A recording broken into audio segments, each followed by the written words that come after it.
If you struggle with anxiety and you're tired of coping or managing it and want to overcome it, you need to watch this video. All right, so you're experiencing anxiety, right? You're getting these physical symptoms that are convincing you there's something seriously wrong. You're getting these intrusive thoughts.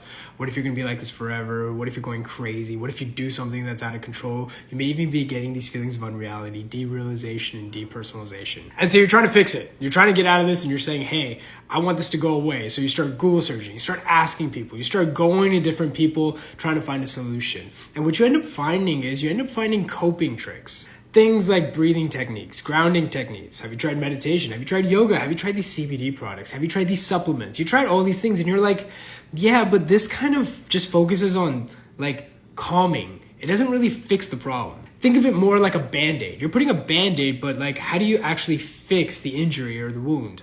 Well, that's the problem with a lot of anxiety sufferers. They're trying to get to the root of it, but they're only giving coping and managing crutches. Now, the truth is, to overcome it, it's a little bit different.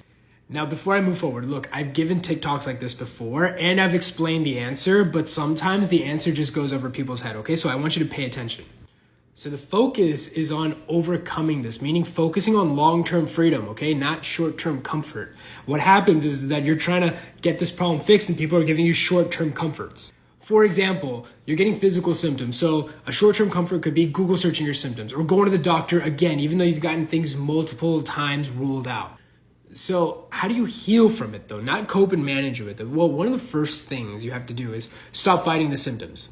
Okay, just let it be there. Now that's very difficult. I know it's easier said than done, but I said this is focusing on overcoming it. And overcoming it is more difficult than just coping and managing. Now the second thing to really do is understand what's happening. See, a lot of people don't understand how anxiety creates physical symptoms, how it creates intrusive thoughts, how it creates feelings of unreality. What happens is people experience these things and they're like, oh my God, why is this happening? I want this to go away. This is going to be my life forever. This is the most terrible thing. I wish I would have never had this or wish it on anyone else. You get the point. And I empathize. I went through the exact same thing. But one of the things I had to stop doing was fight it. Stop fighting it. For once, just let it be there.